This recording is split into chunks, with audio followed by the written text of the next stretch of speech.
Hello, yes, we're back. How is everyone doing? I am literally like 100 degrees where we are. It's very, very warm. So I hope it's warm where you are. It is an absolute beautiful day. So if you're listening, maybe you're laying out in the sunshine and you're having a little listen from your iPhone or, I don't want to, the other one, the PC one. I never know what they're called. HTC, is that right? Then welcome. If you're sitting indoors, welcome. We have the wonderful Mary Burch with us today, and I'll let Mary explain exactly what we're going to be chatting about. This is a Q&A. So we will be chatting, and if you have questions that you'd like to ask Mary, please, if you're a subscriber, you can write in the live comment section. So please do that, and do that from the off. If you've been waiting to do this session and you want to ask your questions. And then if you don't want to ask questions because you have, we will be covering lots of different topics, so you can actually just listen. So let me bring Mary in. Hi, how are you doing? Hello, good to see you, James. Good to see everyone. It is weird. It's becoming so normal now, looking into this tiny, I've got a little green dot on my computer. It's a bit strange. I won't miss it when it's gone, I've got to say. No. And getting back to those relationships again, for sure. Absolutely. But it serves a purpose, and it's good. It is good. It keeps a connection, James, which is all important at this time. We're still in lockdown. Definitely. And some of us more so. Sorry, James. Go for it. I was going to say some of us more so than others. Based in Scotland, there's more of a lockdown here at the moment than in England. Indeed. But interestingly, so with Rosie and I, we were just chatting now, and the lockdown is being opened up, and rightly so. Business anxiety and the economic survival of our country is so important. But there is that thing of still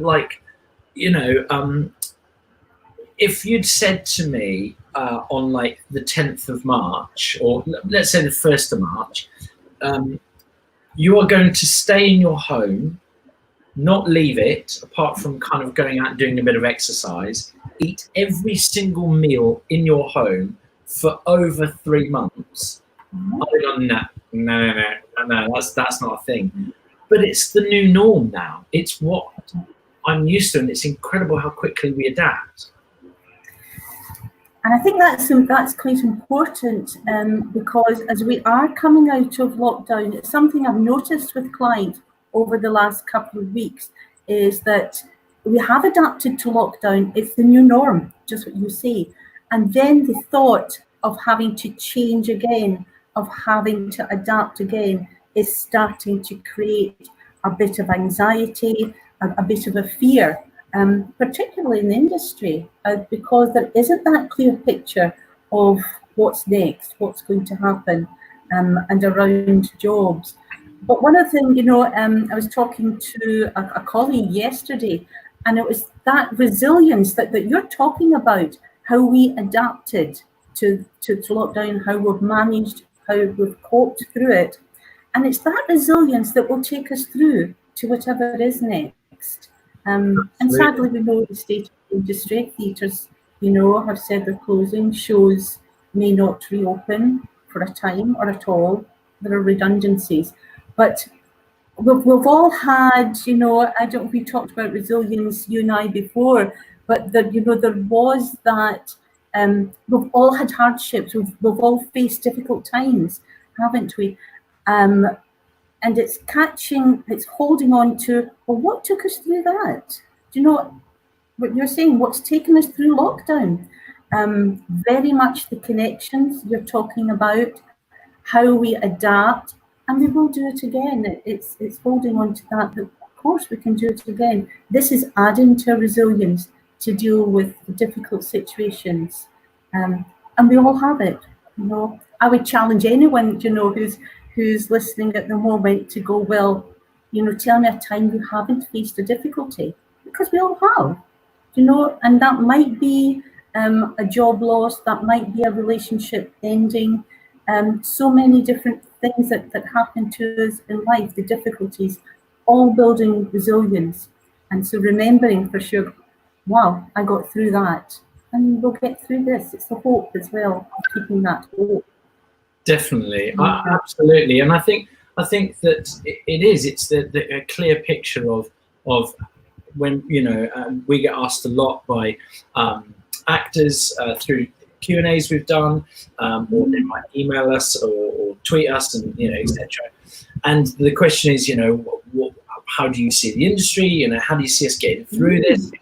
And you just have to remember that you have to look at today, and then if you go back 60 years, you'll find there were times. If you go back 100 years, if you go back 150 years, and yet we still progressed, and we're still, prior to this, you look at the world and you look at the way it was, and it has its issues all over, but you will come through it, and we will get out the other side. And I think more so than ever is that term, just day by day, like literally taking every day by day. What do you feel about that? And it is day by day. And I know we had a wee brief chat earlier about the things that we can do to improve our mood, to improve our situation. And it's all the basics. It's going back to those basics. It's going back to exercise, doing something every day, even if that is climbing up and down your stairs. The ideal is to get out into nature, go to the park.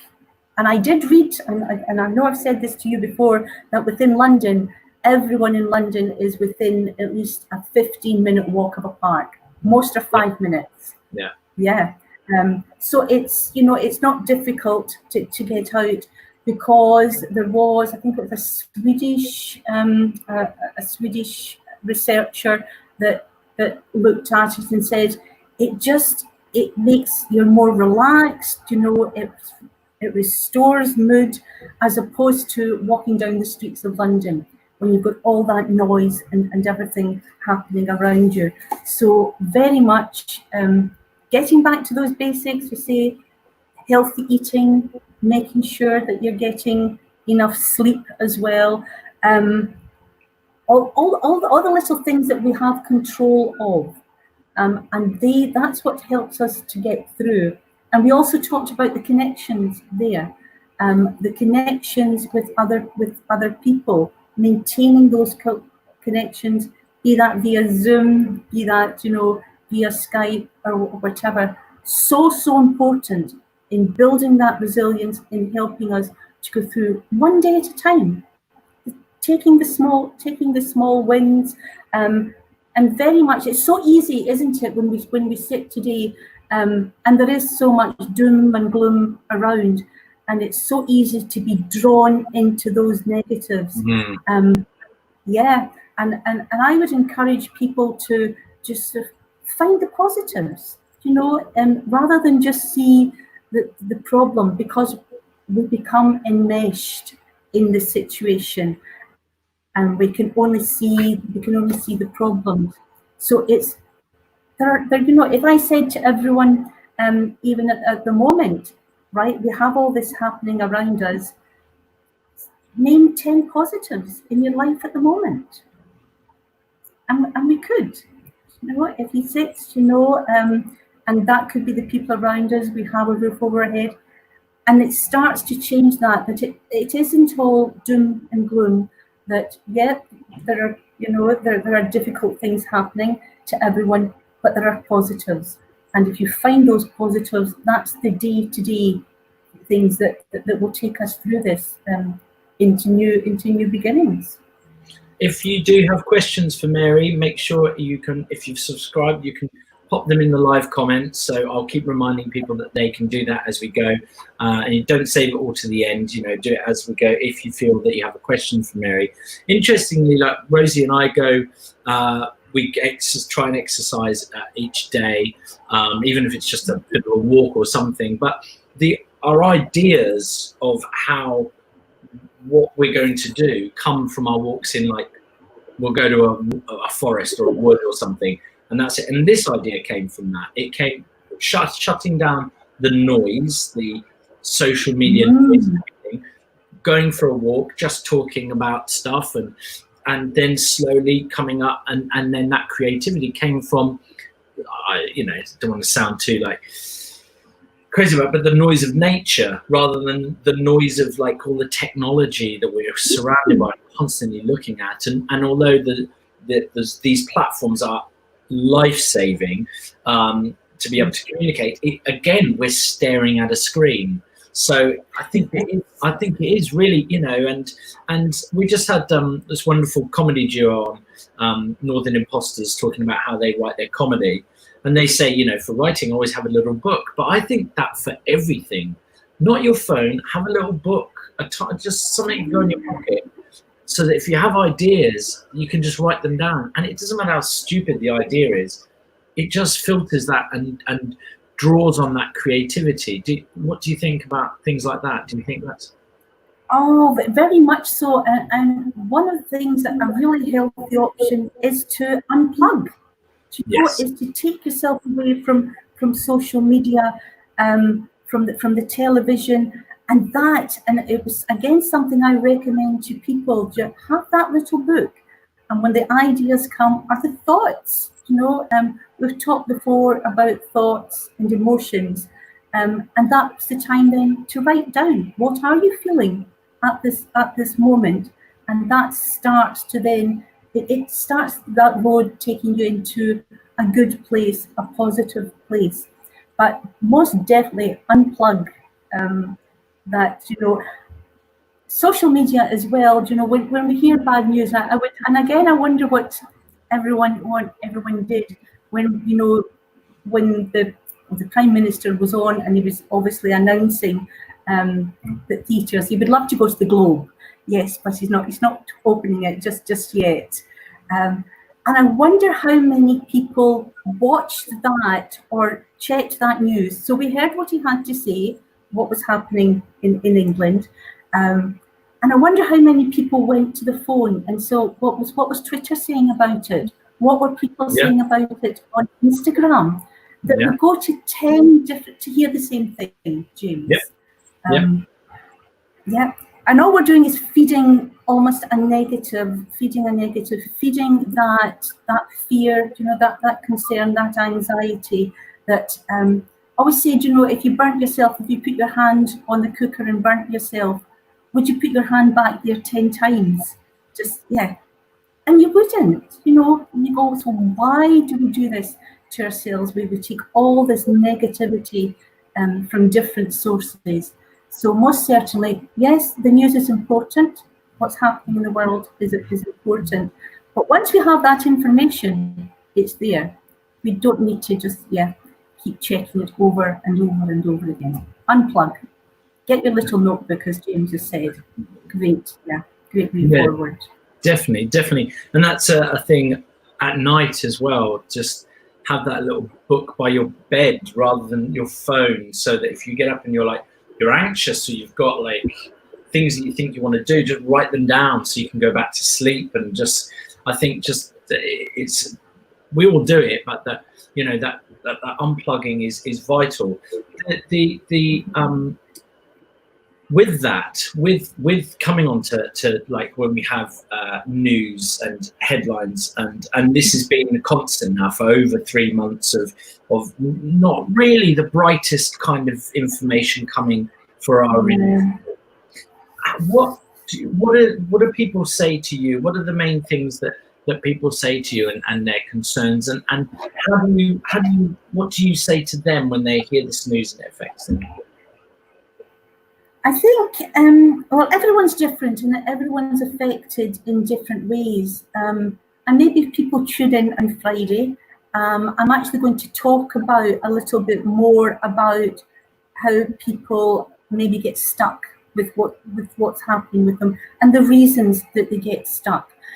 What I'm maybe noticing more in the last week or so is the increase maybe in depression, James, that people are reaching that level. You know, we have anxiety, we have the fears, you said, over money, over our jobs, maybe over the connections with others. and the stress of getting through this. And once stress, chronic stress, if it builds up and builds up, can actually lead to depression. I'm not sure if that's the reason, but isolation, being isolated as well, is one of the factors that can lead into depression. And I have found this week and last week that there is more people are coming to industry minds, and we're noticing the depression that's sitting there. And the worrying thing is perhaps that they don't see it, and they don't notice the depression in themselves. And maybe, this is an opportunity. People can absolutely throw in their questions, or, please share their experiences. But it's quite serious. Depression is serious. It is a mood disorder. We all feel sad. We all feel sad for certain things. But when that sadness starts to become, that it's a regular thing, feeling sad. Hopeless is a word I've heard several times this week. I'm feeling hopeless. It's a time not to ignore it when you're feeling that. It's that it affects our mood, it affects our body. It can come and go, or it can be there. It's sitting there for a long time. Depression, it gets in the way of our work, it gets in the way of the relationships. I said it does get in the way of our health. So worth paying attention. And maybe, people thinking of things, well, it affects our mood, affects our mood. Maybe people recognise that, they're feeling angrier than usual. There's a bit of aggression. They're feeling anxious, very, very restless.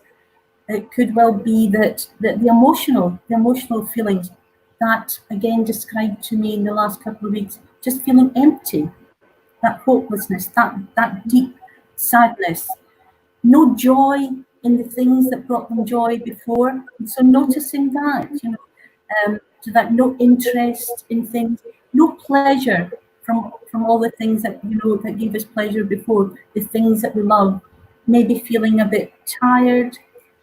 Suicidal thoughts.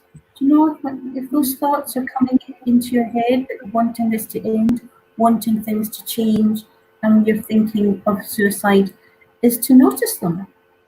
People have come on and said they're drinking more, using drugs as well. High-risk activities, all of these start to point towards depression. Reduced sex drive is another thing. Thinking what's that about? It could be an indicator of depression. Not being able to concentrate, finding it hard to complete tasks. Again, a lot of creatives, over the last week are starting to go, well, I just can't do this. I start something and I can't seem to finish it. So all of these, noticing in yourself, is your sleep disturbed? Are you sleeping too much? Not sleeping at all? The little pains, are there stomach aches there, headaches, and that? So noticing and going, what is this? Is it prolonged? It's not just, we can be sad, we can have insomnia, but if this is going on over a couple of weeks, then it's time to maybe to seek some help. Certainly to speak to a GP, because medication can help. That serotonin, the feel-good chemical in our brains that we get from exercise, etc. The joy.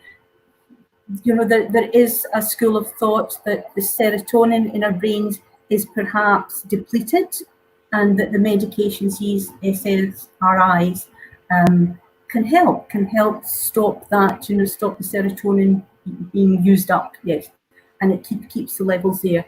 But also seeking therapy, speaking to someone.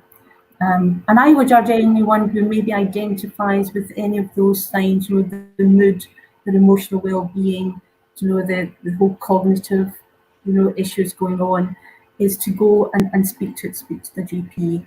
And I did, over the last 2 weeks, there was 2 clients in particular that I said to them, please, you know, if you do nothing else, go speak to your GP and tell him, tell her, and tell them how you're feeling, because that's the start. That's the start of dealing with it. Because the risk of not dealing with it, James, sadly takes us to know. Yeah. What are the signs? I mean, there's probably not a simple answer to this, but what with depression, and it, like you said, just to clarify, you know, we've all felt sad, but that depression is that almost like that feeling of like you're lost, and there's no kind of like, it's all consuming, isn't it? That it's that feeling. Are there kind of sort of pinpoint signs or things that lead to that?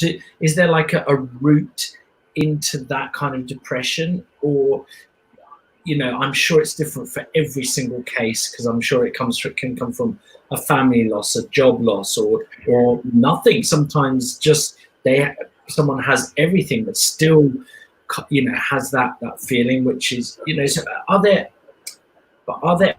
things that happen to sort of lead into, you know, to sort of cope? Yes. If we're looking at the causes, the causes, and that there are various causes, there could be that family history of depression in the family that leaves you at a higher risk, you know, or a mood disorder in the family historically that leaves you at a higher risk. Childhood trauma is a big indicator of depression as well. Something has happened as a child, you know, be that abandonment, abuse, or, you know, losing a parent, just in any trauma in childhood. And then there is that sort of the brain itself, the brain structure, that the frontal lobe is less active, but then there's the obviously GP doctors or the medical profession are not quite sure if that, you know, that the frontal lobe is less active leads to depression, or whether the depression actually leads to the frontal lobe being less active. Oh, wow. Okay. But there is the medical part of that. Things like chronic illness, you know, chronic pain are all causes of depression, can all lead to depression, as can insomnia. You know, that constant insomnia can lead to depression. Drug use, we've talked about, can increase it. And one of the things that I find very much that we talk a lot about in the industry is low self-esteem. And that low self-esteem, people struggling with low self-esteem, self-critical, that inner critic, can lead to depression as well. And then the stressful events, where we find ourselves at the moment, because this is stressful. You know, people finding a way to manage, to earn a living, financial problems, divorce, any kind of loss, all causes of depression. And maybe add to that, James, that you go, well, how do you know if it's depression, or how do you know, is it just that feeling of being sad? And when we look at the sort of the major depressive disorder, we're looking at experiencing over sort of 5 or more. There's various symptoms. If I can think, you know, major symptoms: sleep problems. We've talked about that tiredness, the fatigue, feeling depressed most of the day, a weight loss or a weight gain, you know, excessive weight loss or gain, that loss of interest, indecisive, feeling worthless, recurring thoughts of death or suicide. All of these, if you're experiencing 5 or more of those, at least, you know, once a day over 2 weeks, we are talking depression. And I really can't stress enough, it's so important to seek help if you're identifying with all of these, 5 of these or more, at least once a day. And that's the thing. The help is so much. There's so much more help now, I think, than even 5 years ago, even 10 years ago. There's so much more help out there. There's so many more avenues for people to help. And I think the key with that is more people talking about it, so it doesn't feel silly going to speak to somebody. You know, that whole thing of like, I don't need to talk to, you know, that kind of old sort of approach on it. It's definitely, I know that certainly there are some areas, and you know, it's that kind of like certain people of a certain age that aren't used to it, you know, that's not what you do. You stick through it and all that kind of stuff. But certainly in our industry, you know, where we are connected with feeling so much as actors, you know, you're going out and you're putting yourself into the shoes of another person in terms of that character and taking all of that. So there's definite connection with emotion. So it's nice to think that people can just really engage and talk to people like you, or if they have someone else, and like you say, just to do it, right? Just to talk.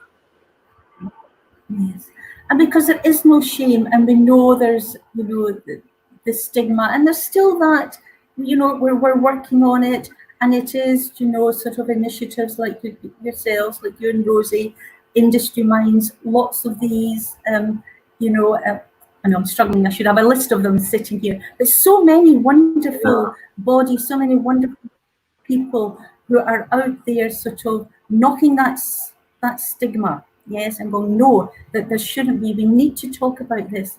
And I know Scarlett and Kathy this morning, they were talking to one of the drama schools this morning about mental health.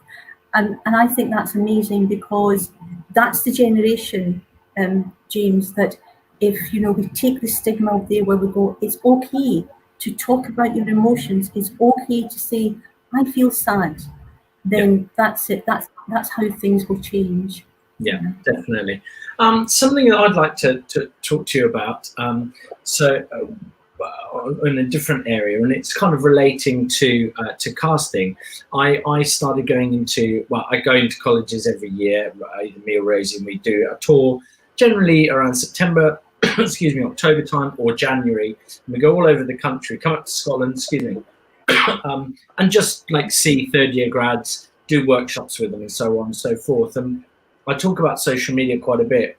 And one thing that really kind of stood out was this, last year, oh my gosh, and this year, it's all going so quickly. I started asking a question of, with the students, and it's amazing how brave they are to answer it to basically a stranger. But my question was, you know, you post a picture on some social media platform, whatever that is, and you get 100 likes. And then the following day, you post another picture that is pretty much the same sort of picture. You know, there's, you know, it might be a different dress or a different shirt, but you get 10 likes. And my question to them was, how does it make you feel? And the response is that I managed to numb up to it by about college 8. But the first 5 or 6 colleges, it drew me to tears, because the answers were, I think people don't like me. I think I've done something wrong. I delete it. I wonder what's so different. I bring up 2 pictures and I compare what I've done wrong in it. But the one that really stood out was I delete it. And it really made me, like, it was like something thumped me in the stomach. That idea that you would delete a part of yourself. You've not written a comment that's offended anyone. You've not, it's not like you've taken a picture and realized, oh, there's a child in the background or anything like that. It's just a picture of you and you'll delete it. That really hit me hard, that is what people are doing, that it's that important that they get the right number of likes and so on and so forth. And then I then related it to, imagine you're stood outside the audition room and you're in that final call, and you go on your phone and you've done all the work and you're there and you're this close to getting the part, you know, it's finals, and you go on your phone before you come in that audition room and you see that picture and you've only got those 10 likes. How can you possibly walk in there as that confident person if you're about to delete yourself, or you feel like you're not liked, you feel that you're hated, you feel that you've done something wrong? Have you had those experiences? Do you have people like, what do you have advice for people with regards to that? Is that something you come across a lot? Because that broke my heart. Like, you know, you delete a photograph, oh, I'm drinking, and yeah, I don't want that on there. But just a picture of you stood in a shirt in a garden, that blew my mind. And it happens so often, and I get that heartbreak. I sometimes listen to stories similar to that, James, and they just, they touch you right to the core. And it's about that comparison, as you said. It's about self-esteem, how we value ourselves, and how do you address it? It's tackling the low self-esteem. It's tackling that, where does that come from, that need to have other people tell you that you're valuable, that you're good, that you're worthy. And there's a reason why we do have low self-esteem. And again, it's a longer session. Maybe one time we'll come back and look at low self-esteem. But recognizing, and that's amazing work. If you're pointing, you know, you're saying to people, you know, what would make you do that? What would make you delete that picture? And that's then people starting to recognize their behavior, recognize their thought pattern, and that's how they start to change it. Exploring the reasons. Well, why would I delete that picture?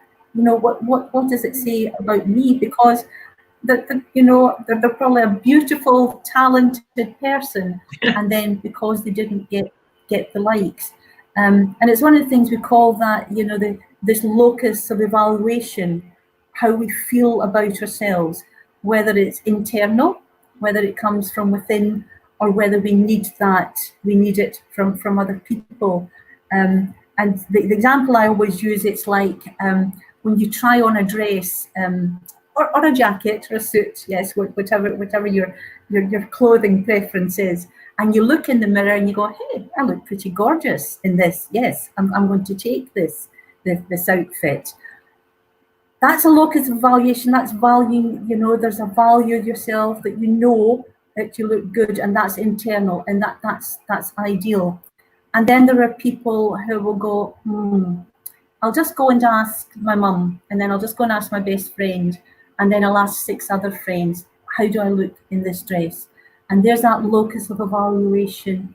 What do you feel about yourself? What do you believe about yourself? You're giving that power to other people. You need other people to tell you you look great. And that's like Instagram, you know, or Twitter, that when someone is not liking your picture, that it's giving that power. That locus of evaluation is external, and we're going to then look at this. How do we bring that belief about us? Because it's there, you know, particularly people in this industry. They wouldn't be in the industry if they didn't have that self-belief at the core. But sometimes it's a little rocky. Sometimes we just need a little help to remind ourselves.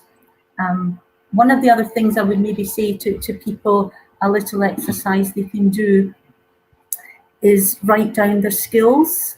I'm going to forget their skills, their achievements, and one other. That's awful. Skills, qualities, qualities, achievements. Something as simple as that.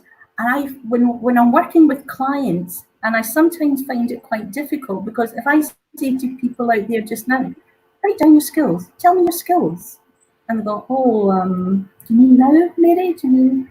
And sometimes you need a little reminder to know that, well, you're an actor, you're a singer, you're a dancer, you know, you're a musician, you know, you're qualified, you know, to put scenery together, you're a stage manager.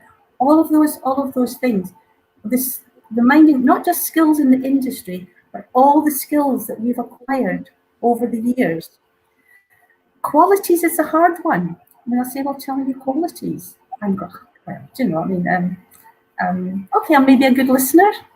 And it's so hard for people to get to, they say, oh, well, it's so conceited, Mary, isn't it? You know, to say all of these things, and it's not. It's so important, skills, qualities, achievements.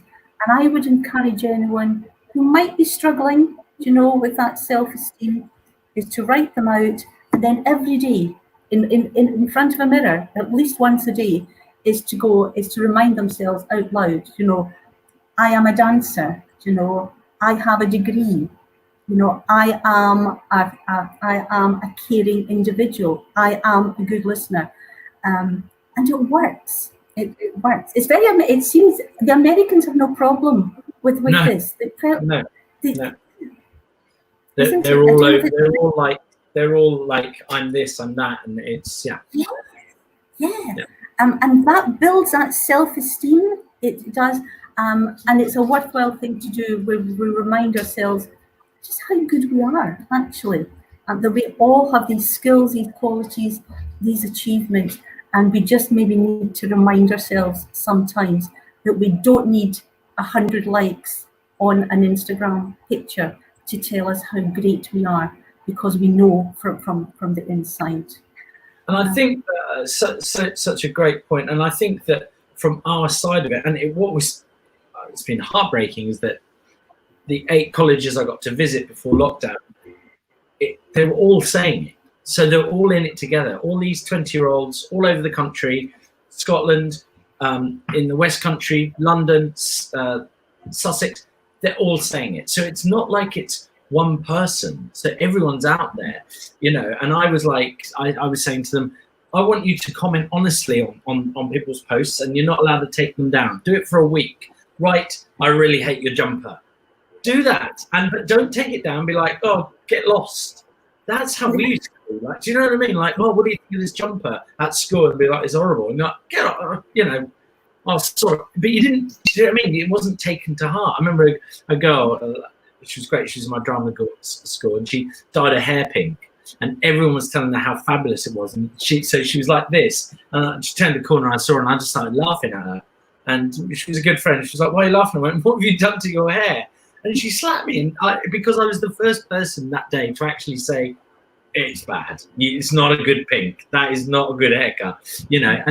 But everyone else had said it because, you know, they thought, and she just, you know, she got over it. She sort of slapped me and walked on. And the next day she was green, and she kind of then made it each day, and that was brilliant. But it is that thing of like, don't take it all so seriously. And what's really important on our half is that don't worry about that. Come into that audition the most confident person you can be. Don't worry. Please don't delete yourself.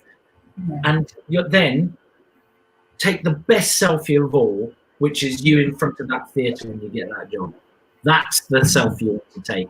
But if you keep deleting yourself, as far as I'm concerned, it's going to be a much harder journey to get to that shot where you're stood out there, because we want you to be the confident person that you were 2 days ago or a week before, you know, and we want you to be successful. We want you to succeed. And I think it's really just that whole deleting yourself thing is it gave me shivers. It's just sad. It's very sad, and it's around that self-esteem. I'm going to challenge you a wee bit on that with your friend with the pink hair, because this is someone you knew. This was someone you were close to, you know, and that you can say these things. You can say these things, and she gave you that friendly slap, well deserved.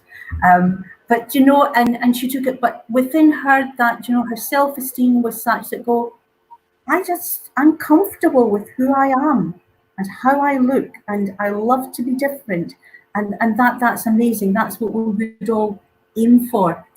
But I have, and you wouldn't do that to a stranger. You know, you wouldn't walk up to someone you don't know very well and go, "My goodness, what?" It was more about that it was a home dye and it wasn't done very well, more than the I love the colour, but it was Yeah, more about but you knew that. her. You knew her, and she knew you. And I do find that in the wrong circumstances, and sadly very much with colleges, and I can't think of any offhand, but there's a few recently that are really sort of gone deep, and I could feel the hurt where someone. I'll tell you one. In fact, it was an agent who said to a client, "Send me a picture of you every day with your feet on the scales." So wanted to check, and you can see your face. Someone who is already sitting, and they have a worry about who they are. They're not maybe comfortable with who they are, and it's just a comment like that. And she came to me 5 or 6 years later when another little thing had happened, and that might have been someone saying to her, "Oh, what have you done to your hair?" And it's not about what you've done to your hair, but it's gone right back to something that happened to her. And so many, the other terrible one was a young girl in college who was starving herself and went into class, and the teacher said, didn't know she was starving herself, but the teacher said to her, "You look great. Whatever you're doing, keep doing it." And you can see that it's all those little messages that sometimes that if we don't know people as well as you know your friend, James, where you can have that banter with that sometimes we have to be very careful to know that the throwaway lines that we're not thinking go so deep that there's that individual, there are those people who are going, "Nobody likes my Instagram picture. What does that say about me?" That says I'm not pretty, I'm not likable, all of those things going back. So quite often, we said depression can go back to childhood, and it can be things like that in childhood. A parent who's told a child, you're just so noisy, you're a nuisance, you're a burden, and there the seed is sown, and that we pick up the negative messages. Again, so much what we're talking about earlier when we're looking about getting through this, that we just see the negative, we hear the negative messages, and we forget about the positives. That the college student who has maybe, there would probably be thousands of likes and so many other photographs, but there's that one. That's the one that sticks. Yeah. What do you say to people with social media? Like, is a lot of advice to limit the timing that they have on social media? Just to, like you're saying earlier on, to just come offline a bit. But when you speak to people, do you sort of say, listen, you've really got to restrict it yourself on there, or there are ways that you should be communicating on there? Yeah. Do someone said to me last week, in fact, 2 clients came and it was around, Black Lives Matter. There was so much going on. There was so much in the media. And 2 clients came and said, "I've deleted all my social media." And then they said, "Do you know how much better I feel when I've not been looking at social media?" And that says it all, that we do that whole comparison. When we're on Instagram, I think is the worst. But we compare ourselves, and who are we hurting, James? We're hurting ourselves. Yeah. And I do, and it's that whole hand on the cooker again, would you keep doing that? And we're doing that with social media as well. We're just, adding to the hurt. I always say, it's not my quote, but comparison is the theft of joy. And it is. It just takes the joy away from your life when you start to compare. And I know I've said to you in chat that there was a study as well looking at social media, that when we compared ourselves to other people, whether we felt better than that other person, or whether we felt less than that other person. and the results were the same, that everyone came off of social media feeling worse.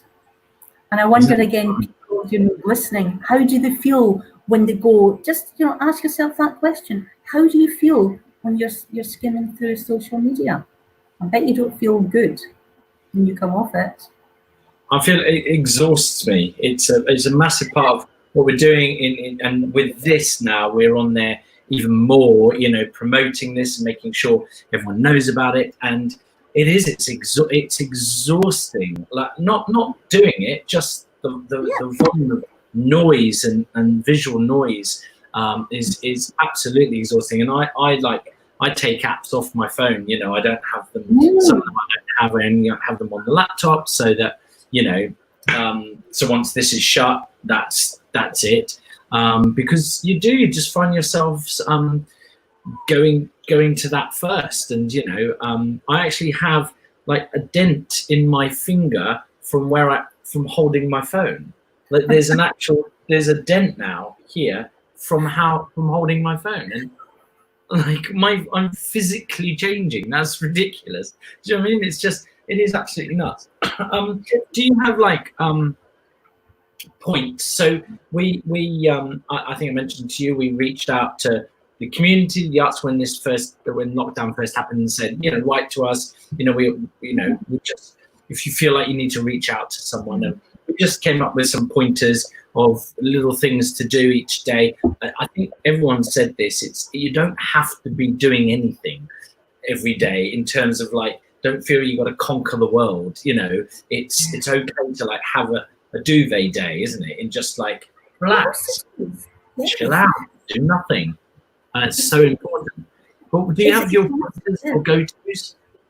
Sorry, James, that's because I interrupted you. Do you have like pointers and go-tos of how you can help people and things that you say to people to do, or like on a daily basis or every other day? Are there things that you often say to people?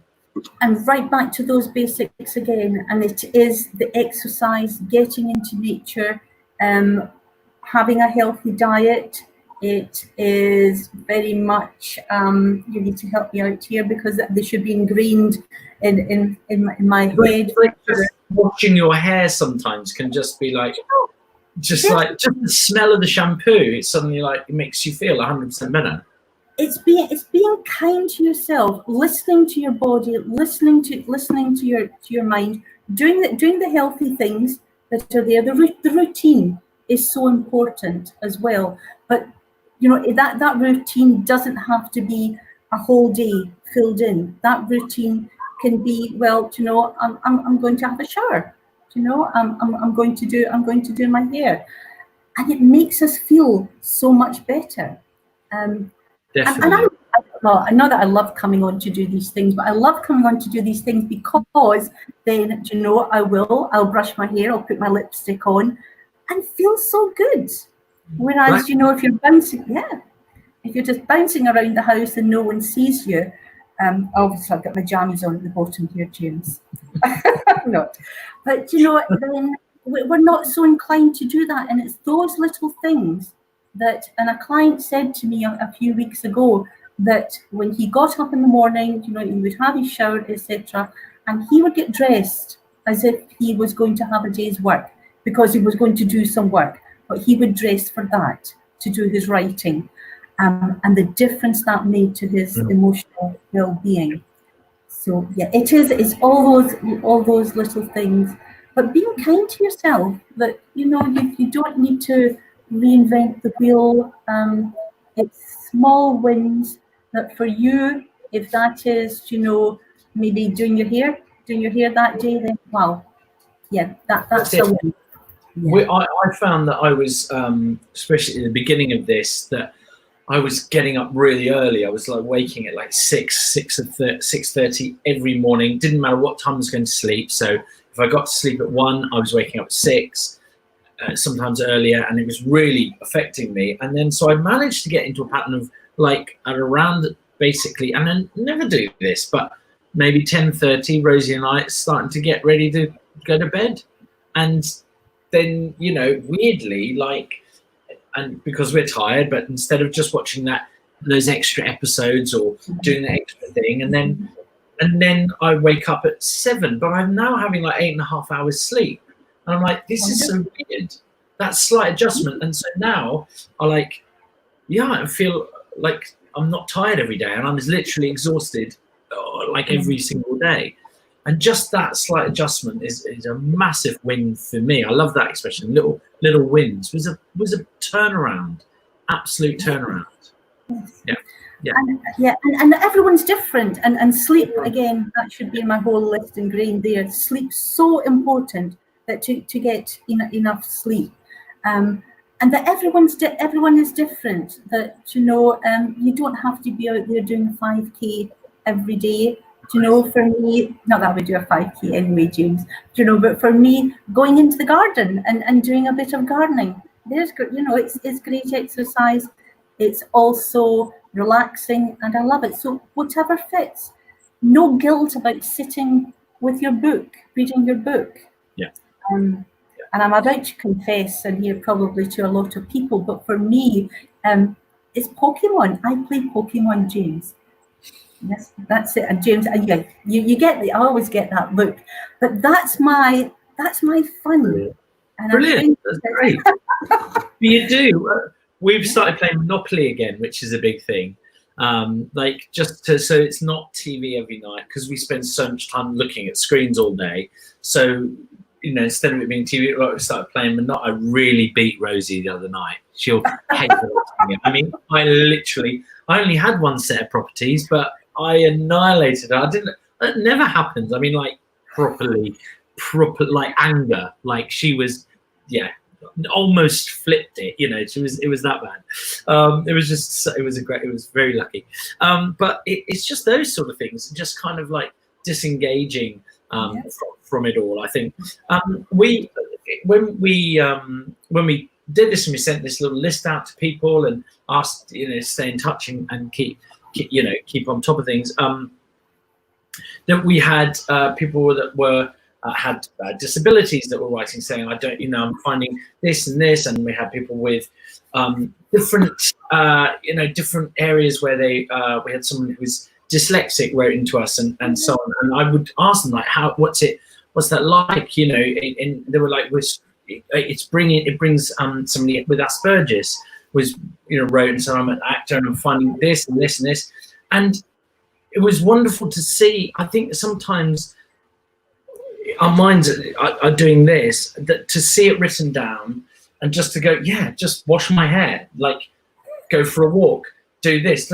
literally. And then one of the things we were saying, well, if you feel like you can use like Dictator on a phone or thing, maybe start a blog about your experiences as a disabled actor or less able-bodied actor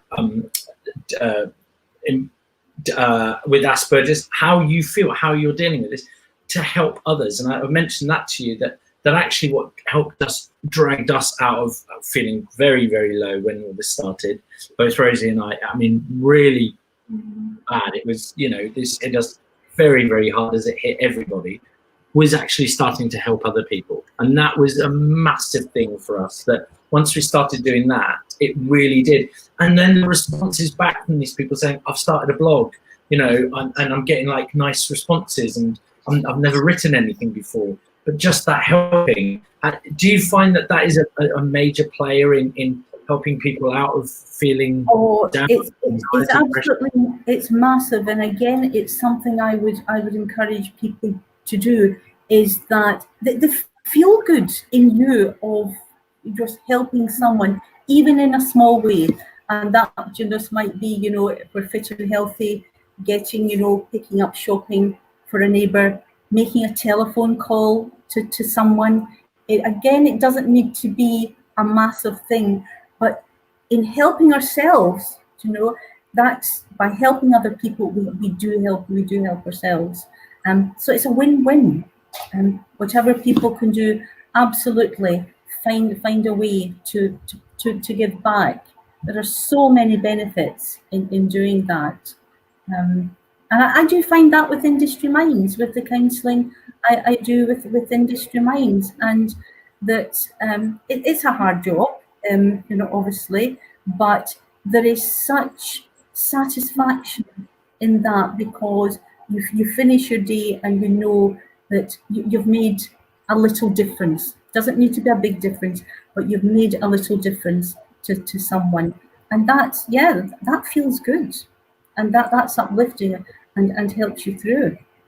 What do you, so, you know, obviously you sit and you work with people constantly, you know, and you must hear some things that make you sad and touch you, of course, because that's the way. So what are your things? How do you deal with that? What do you have someone that you talk to? Is that, you know, because yeah, I do, because I think all counsellors use supervision. So we have another counsellor who's trained in supervision, and in fact I had supervision yesterday, because you're right, James, I was sitting with something I had heard, and I can feel it even here now, but I was sitting with something I had heard during the week that just broke my heart.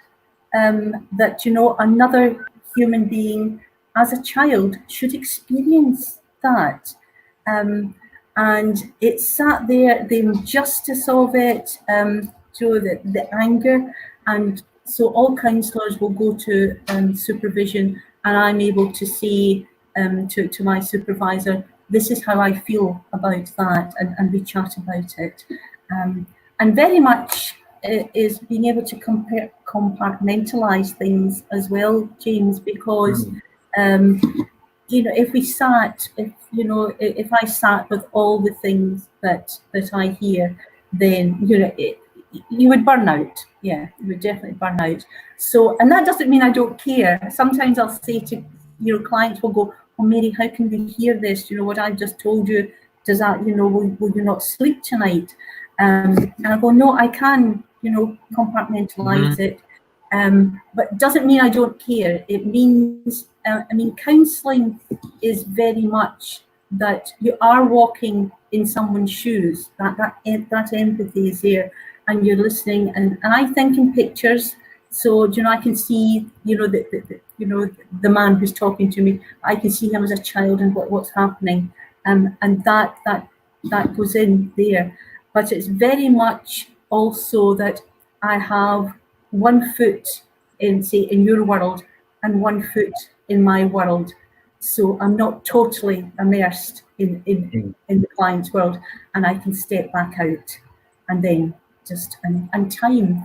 And that's where Pokemon comes in for me, James. You know, we all need something, regardless of what we're doing. Yeah, absolutely.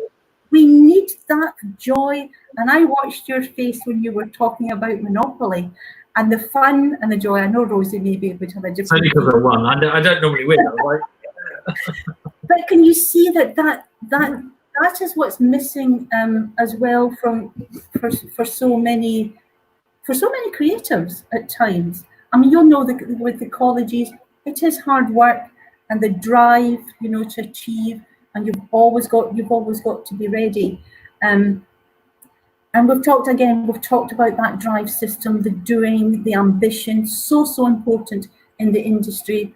We've talked about the threat system, which is the anxiety, which is the fears, the worries, the stress. And then creators, we forget that contentment system. We forget that part, that system in our brain that needs the fun, that needs the joy. We have to balance them all. Very much that all work and no play makes Jack a dull boy. There's truth in that. It's you know, it's one of those difficult things, because as creative people, it's not something you've learnt, it's something you are. And so when that gets taken away, it's like when a footballer's career ends, either too early or just through injury, or it just ends and they retire at a perfectly, you know, healthy, but it's time for them to retire. They struggle with it. And it's the same with creatives that first of all, I saw actually, it was really touching. It was from a reviewer, and he wrote, I wish I'd never written a bad review, because now I'm not, I loved everything I saw. I'm sorry for every bad review I wrote, because at the moment we have nothing. and it's just like, why did I even do that? Why couldn't I just say this or that? And it was almost like this confession. I reached out to them, and it was really special and totally, a really interesting kind of angle. But it is hard that it is what you are rather than what you than a job. And even if you decide, I don't want to be a performer anymore, I'm going to go and work for a bank or whatever, you'll still always be a performer. It never goes. So that's an added thing, isn't it? Yes, and that's around identity, isn't it? And very much in the industry that you go, whatever your training is, that becomes your identity.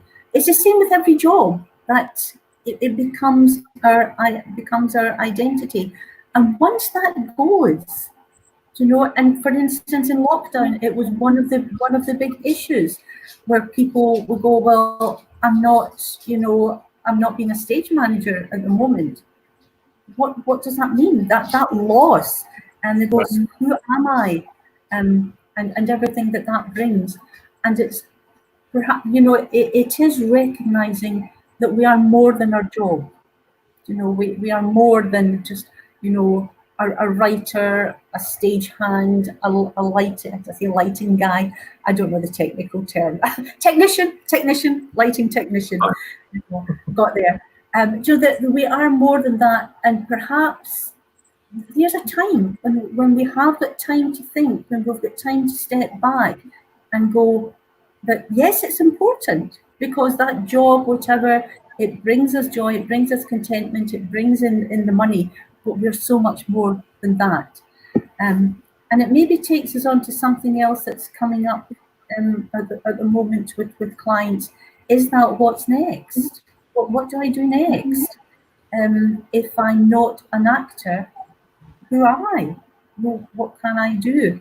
And this is a great opportunity to look at those skills, to look at everything that we've done in the past, to go, well, I'm a great communicator. I do write. I'm funny.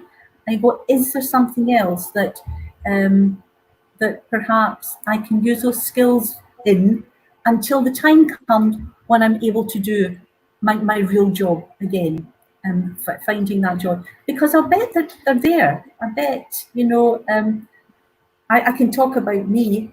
Don't counsellors love to talk? They don't talk about themselves, but I can say that with me that I worked with HMRC for a long number of years, and once that was over for particular reasons, there was that. Who am I? What do I do? Because this is, tax is all I know, accountancy is all I know. But recognizing that I did have a wonderful job, that within the job that I did, I was a trainer. I did management training as well as tax training, but all the soft skills. I was, I was a training manager, so I had a little team. So all those listening skills, all those coaching skills were already there. And then when I left the department, I go, well, all those skills, I can either go down the accountancy route or the soft skills that I have. And I went into counselling. I went back to university and studied counselling. So I know it's always wonderful to talk about yourself, but can you see? But there are skills there, and you go. It's recognizing what you have, and go, what can you do with it? Not forever, For some people, this is just the interim. But again, with creatives, is that they'll go, well, I don't want to work in Sainsbury's for the next 9 months or a year, and go, yeah, because if that's just going to bring you down, so look at what you can do, take control of what's going on, and what can you do, and make those plans. Moving on to another sort of area. If there's someone that has a friend and they have confided in them and they are in quite a bad place, what advice do you give to that friend to be able to communicate to somebody without feeling like they are, you know, being unfaithful to their friend, but at the same time they're helping them? You know, they're not a professional, so there isn't that confidentiality, but there is that friendship. You know, what does someone in that situation do, that they have this person and they're like, how do I save them? How do I help them? You know, how can they reach out? Do they reach out to someone like you? Is there a like a Samaritan, or how do you help that person? There's probably two sides to that, and how strange you bring that up. And again, I know it's been. I've had a client just at the end of last week, almost in that situation where the concern about a parent and a sibling, and taking on that responsibility for their mental health, worrying about their mental health, and then what that was doing to her, because you know that it is that responsibility. What if this happens? What if that happens? You know, how can I combat it? And maybe one of the things, not so much with young people, but with adults, is that listening, is that acknowledging, but also reflecting back, as we would do in counselling, and go, well, do you know, you just seem really sad at the moment, or do you know, I noticed you were upset when that happened, and when you reflect it back, that people then start to hear it, they see it differently. All the time with clients, they'll say something, I'll reflect it back, and they'll go, did I just say that? Gosh, you know, for instance, you know, well, and I'm stupid. And I go, so you know that you feel you're stupid. And did I just say I was stupid? And because it brings it into their consciousness, and I feel I'm now beginning to ramble a little bit, so you can bring me back. No. But it's very much that listening, and perhaps taking it back, reflecting it back, what you see, you know, that, you know, I see that you're isolating yourself. You know, say in college, I notice that you take yourself away. People don't want solutions. Even in counselling, you'll never get a solution from me, but I can help you find the solution for you. And that's what people, because we all have it, we all have the solution within us. And the counsellor role is to help you find it.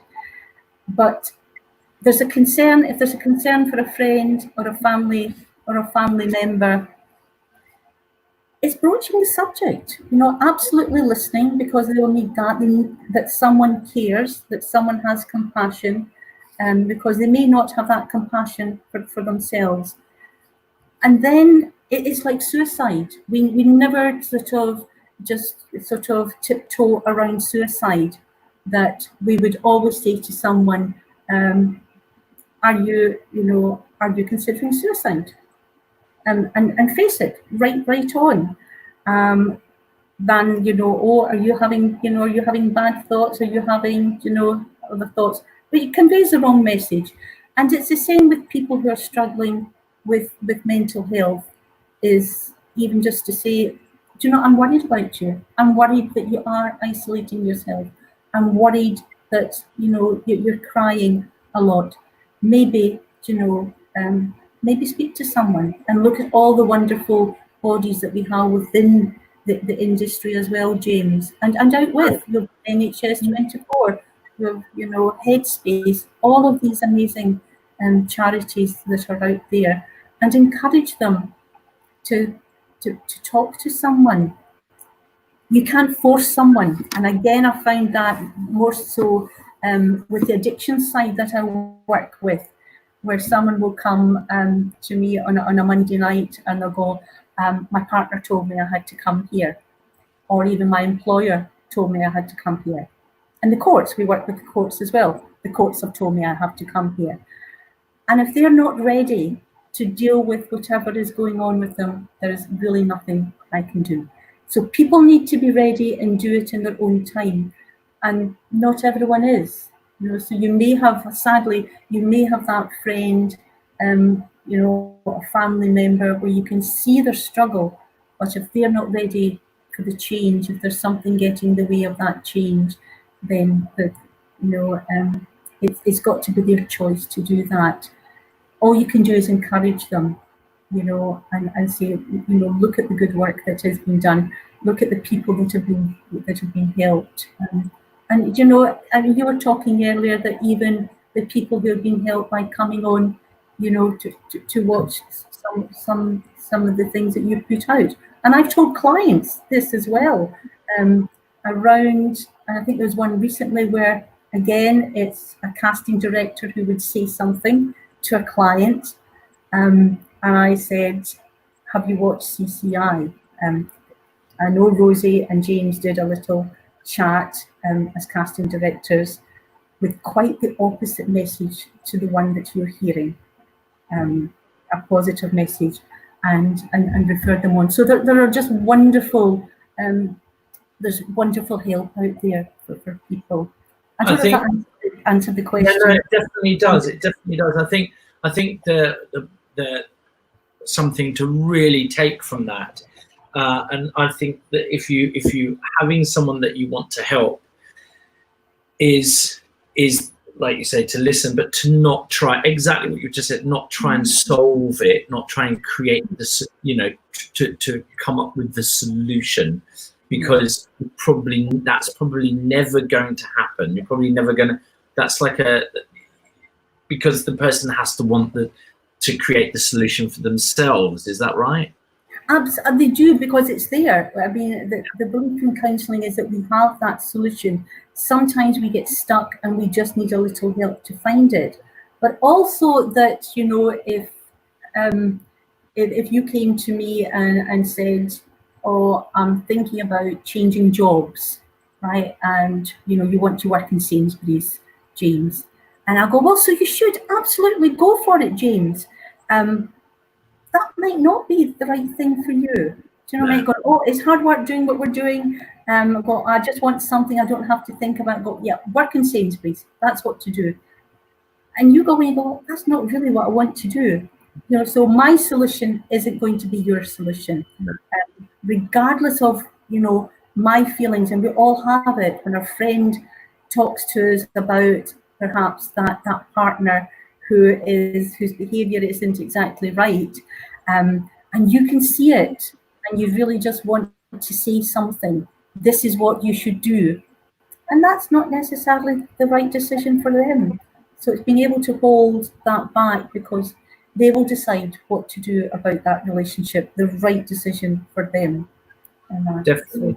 Feel free to say this is impossible to answer, you know, but I can't remember who it was. It was a rock star last year who committed suicide, and all the pictures, like literally 10 minutes before, he's laughing and joking. I think he has his nephew on his lap, and it's just like they're at this family party, and he's just as happy. To them, they said there was no signs, and then literally 20 minutes later, they found him, and incredibly sad. Are there signs? Are there little things that people can keep an eye out for if somebody is struggling, but they don't appear to be? Is it the case that nobody is that much fun? You know, do you know what I mean? Is there something, or is that an impossible question to answer? It is a hard one, but sometimes there are little signs, and I'm not finding them in my memory. The one that does stick with me is that quite often people will give things away, and it could be months before, whether they will start to almost get rid of their cherished possessions. And it's noticing little things, and I might have to come back to you with the other things, but there are indicators. Be it that suddenly life and soul of the party, you know, whereas, you know, it was perhaps just a bit, you know, it was calmer before then, but very, very difficult. And I mean, I've had two experiences of that. One when I worked with HMRC, and a colleague who left on the Friday evening, going, going fishing, going to have a great weekend, see you all on Monday, and went home and, you know, hung himself in the garage that evening. And he wasn't my closest friend, but talking about it, was there an indication? Absolutely none. It's so difficult, but there is, and the other was a veteran that I had worked with, who did the same, who sat and had Sunday dinner with his family and went upstairs and hung himself. No indication. But before that, perhaps possibly there was a depression, that, you know, it's looking at the signs we've talked about, that only a close family member might notice, you know, that there was the sort of issues around sleep, where they do sort of mood changes as well, that sadness, noticing that that depression that's there, but really hard. But people, whatever's going on, there's something going on with them, James, that they just want to stop. It's not a case almost of just wanting, you know, people, whatever is going on, the issue is so deep, it's taken such root, they just want it to stop, and that's their way of doing it. So is it about being attentive to our friends, that noticing any changes as well? And I will come back to you if I can remember the signs, but one of them was very much people starting to give their possessions away, is a strong indicator of planning suicide. So tell us a little bit about Friday. Oh, sorry, I thought you'd finished. No, I had. Sorry, James, go. Tell us a little bit about your session for Friday. Their session for Friday is we're going to look around lockdown, and again this came from a few clients I've been working with recently, where not just about lockdown and what comes next, but being stuck, and the reasons that we become stuck in ourselves, be it that decision about something. It's very much, oh gosh, and my words are gone, that secondary gains. And it's a bit like, this is something in the medical profession, but very much in us as well. And I can identify a little bit with it, James, but very much, if you think, the example I remember reading many years ago was someone who is in hospital, and they've been ill, and of course they're looked after in hospital, and people bring them grapes and nice things, and people come to visit, and then the surgeon says it's time to go home, and you would think there'd be a great joy about going home, and they go, I don't want to go home, because there are secondary gains of being stuck in hospital, that people are just not at your beck and call, but you know, people are paying attention to you, people are being kind. There's a gain from that. And when we're looking at coming out of lockdown, and clients are saying to me that fear of, well, I don't want to, you and I had a little conversation. We're like, I don't know. I want our industry to open up, but I'm also like, it's a bit weird about it. It is, and you're right, and I'm exactly like that. And I don't know if I'm giving away Friday session, but it is that well, what is it? Because, you know, going back into the world, going back to jobs or whatever, meeting people, what is it that's holding it? Why are we stuck? It could be, it's not just lockdown, it could be a relationship, that you're stuck in a relationship. What is it? You know the decision that needs to be made. What is it that keeps you stuck? And it's about those secondary gains, what you're getting. And I'll maybe just, and we don't have a lot left, but I'll maybe just say an example of, that I'll repeat again on Friday, was a veteran I worked with, and he suffered from PTSD, and he was very isolated. He stayed at home, and he had lots of people caring for him, you know, from the army and so on, from the local authority, and he had me, and we all kind of worked together to the point that he wouldn't leave his house, that he came out of his house, he went to the shops. In fact, I met him in the pub when pubs used to be open one day as well, and we'll call him Alec. And then I go, that was wonderful, Alec. Do you know that? Because that's a big, you know, that's a big step for him. And afterwards, so what we'll do, maybe a plan. What can we do next? And he said, no, Mary, I'm not going to leave the house again. And you go, yes, Alec, you did this and you did this, which is amazing. And he's going, no, I've decided I'm just going to stay. And we go, well, yeah, that felt isolated. That feels lonely. Yeah. And it was the secondary gains. When we look at it, it's those secondary gains. All the people, and that's not, it's not a bad thing. It's not selfish. It's what happens. Yeah. It's that it's subconscious that all the people who were paying him attention, all the people who were in his life, and if he then broke free of this agoraphobia, whatever it was, and went out into the world, he was going to lose all of that, and that was too much to lose. And you can see, and it affects us all. So Friday's going to have a little look at that, and maybe look at emotions on Friday as well. Yeah. Well, Mary, that has been fantastic. Absolutely lovely chatting with you. Really looking forward to Friday. Thank you so much for your time. You're absolutely wonderful. If people want to connect with Mary, you can through Industry Minds. Find Mary's beautiful picture on our faculty page, and click on that. You can find all the details to be able to contact Mary directly or through Industry Minds. Mary, thank you so much. I'm just going to take you out of this room. Right, it's been a good and good luck to everyone. Maybe I'll hear from some people, but I'll see you Friday as well. Wonderful. Okay. Right, thank you, Mary. Care. Thank you. Bye, everybody. Bye-bye. Oh, I love Mary. So wonderful. Absolutely great time just chatting with Mary now. I hope that so we've covered some points that you connect with. And as I say, it's really important that if you are feeling anything regarding the points that we've covered here, just connect with Mary. Industry Minds.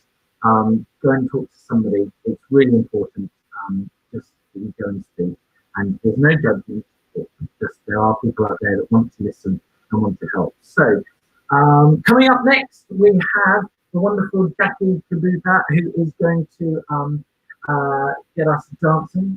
Street dance class, actually my favourite. I actually do this in my office when she's teaching me. It's my favourite dance lesson, so I'm ready to get my sweat on. So we will see you at 5 o'clock. Thank you so much. Take care. Bye-bye.